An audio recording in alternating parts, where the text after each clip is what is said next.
Mungu Mwenyezi, muumba wa maisha, tunainua watu wa kabila la Hutu mikononi mwako, wakumbushe kuwa wao ni watu wa thamani na wa nguvu.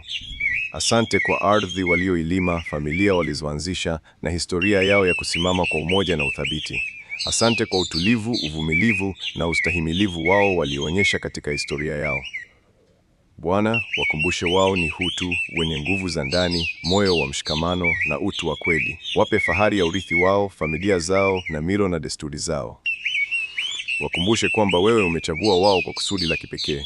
Baba, bariki kazi zao, mashamba yao, biashara, elimu na kila jitihada wanazofanya. Mahali palipo migawanyiko, waunganishe. Mahali palipo changamoto, wape suluhisho. Mahali palipo hofu, wape amani na ujasiri.